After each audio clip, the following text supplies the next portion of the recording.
السلام علیکم۔ اسلامیات 11ویں کلاس، باب نمبر 2، ایمانیات و عبادات۔ توحید کے دلائل اور تقاضے پڑھیں گے۔ کل ہم نے توحید کے دلائل پڑھے ہیں، آج ہم شرک کے توحید کی اقسام پڑھیں گے۔ توحید فی الذات، پہلی اقسام، پہلی قسم، اللہ تعالیٰ اپنی حقیقت و ذات میں واحد اور یکتا ہے۔ وہ بے نیاز ہے، نہ اس کی کوئی اولاد ہے نہ وہ کسی کی اولاد ہے، اس کا کوئی ہمسر نہیں۔ یہ توحید فی الذات، اللہ کی ذات۔ توحید ربوبیت، یہ ہے کہ انسان اس بات پر ایمان لائے اللہ ہر چیز کا خالق و مالک اور رازق ہے۔ پہلے اللہ واحد ہے، اب اللہ ہی ہر چیز کا خالق و مالک ہے، وہی رازق ہے، اس میں اس کا کوئی شریک نہیں۔ اللہ نے ارشاد فرمایا، اللہ ہی ہے جس نے تمہیں پیدا فرمایا، پھر اس نے تمہیں رزق عطا فرمایا، پھر وہ تمہیں موت دیتا ہے، پھر وہی تمہیں زندہ فرمائے گا۔ کیا تمہیں شریکوں میں کوئی ایسا ہے جو ان میں سے کوئی کام کر سکتا ہو؟ اللہ پاک ہے، بہت بلند ہے اس سے جو شریک ٹھہراتے ہیں۔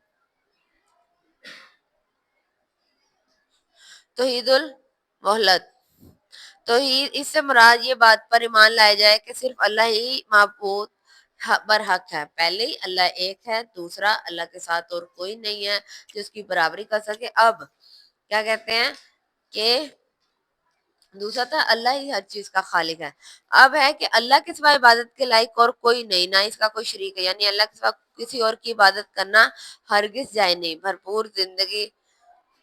پھر پوری زندگی اللہ کے احکام تحت گزارنا توحید الوحدت ہے۔ قرآن میں ارشاد ہے، جو شخص اپنے رب سے ملاقات کی امید رکھتا ہو تو اسے چاہیے وہ نیک عمل کرے اور اپنی رب کی عبادت میں کسی کو شریک نہ ٹھہرائے۔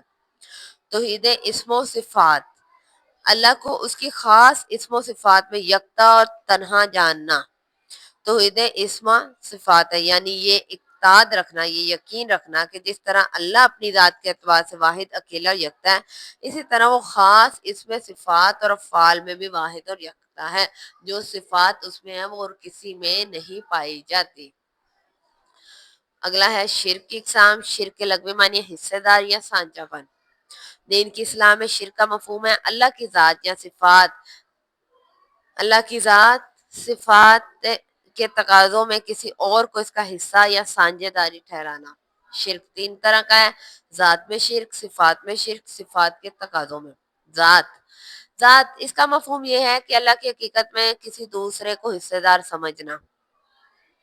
اس کی ایک صورت یہ ہے کسی دوسرے میں یہی حقیقت مان کر اسے اللہ کا ہمسر اور برابر سمجھنا۔ دوسری صورت یہ ہے اللہ کو کسی کی اولاد سمجھنا یا کسی کو اللہ کی اولاد سمجھنا، کیونکہ والد اور اولاد کی حقیقت ایک ہی ہوتی ہے۔ لہذا جس طرح 2 خداؤں یا 3 خداؤں کو ماننا شرک ہے، اسی طرح کسی کو اللہ کا بیٹا یا بیٹی سمجھنا شرک ہے۔ اللہ نے فرمایا، نہ وہ کسی کا باپ ہے نہ وہ کسی کا بیٹا۔ صفات میں شرک، اس کا مفہوم اللہ جیسی صفات کسی دوسرے میں ماننا۔ یہ بھی وہ تھا ذات، اللہ کی ذات واحد اور یکتا ہے۔ دوسرا، اللہ جیسی خوبیاں، اس کے جیسی صفات کسی میں نہیں ہیں، دوسرے میں ماننا۔ اس کا علم، قدرت یا ارادہ کسی دوسرے کے لیے ثابت کرنا، کسی دوسرے کو ازلی و ابدی سمجھنا یا اس کی صفات کو ذاتی سمجھنا یا اللہ کی طرف سے کامل سمجھنا یا کسی دوسرے کو قادر مطلق تصور کرنا، یہ سب شرک ہے۔ اللہ نے فرمایا، اس جیسی کوئی شے نہیں۔ صفات کے تقاضوں میں شرک، اللہ عظیم صفات کا مالک ہے، ان صفات کی عظمت کا تقاضا یہ ہے صرف اسی کی عبادت کی جائے، اس کے سامنے پیشانیاں جھکائی جائیں۔ حقیقی اطلاعات و اطاعت و محبت کا صرف اسی کو حقدار سمجھا جائے، یہ ایمان رکھا جائے کہ وہی حقیقی کارساز ہے۔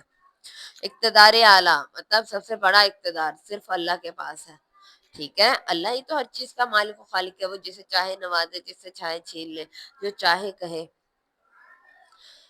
اس کے قوانین پر عمل کرنا ضروری ہے۔ اگر کوئی اللہ کے علاوہ کسی اور کی عبادت کرتا ہے یا اپنی پیشانی جھکاتا ہے تو حقیقی اطاعت و محبت کا حقدار سمجھتا ہے، تو یہ صفات کا تقاضے میں شرک کہلاتا ہے۔ اللہ نے ارشاد فرمایا کہ تم اس کے سوا کسی کی عبادت نہ کرو۔ اللہ ہی کو تو نعمتیں عطا کرنے والا سمجھا جائے اور خلوص دل سے اس کی عطا کردہ نعمتوں کا شکر بجا لایا جائے۔ ہر مشکل میں اللہ ہی کو قادر و مطلق اور اسباب پیدا کرنے والا سمجھ کر اس کے فضل و کرم سے اپنی مجبوریوں کا حل تلاش کرنا چاہیے۔ یہ تھے پہلے شرک، پہلے توحید اللہ کو ایک ماننا، اس کی ذات کو ایک ماننا، اس پر ہی مان لانا، اسی کو عبادت کے لائق سمجھنا، اس کے سوا اور کسی کو سچا نہ ماننا، اور جو خوبیاں اس میں ہیں وہ کسی اور میں نہ۔ شرک بھی یہی ہے، اس کی ذات کو پہلے ایک مانا جائے، پھر اس کی صفات کو، اور صفات کو مانتے ہوئے اسی پر یقین کیا جائے، اسی پر ایمان لایا جائے۔ آج کا ہمارا یہ ٹاپک تھا، کل ہم ملیں گے انشاءاللہ نیکسٹ ٹاپک کے ساتھ۔ شکریہ، اللہ حافظ۔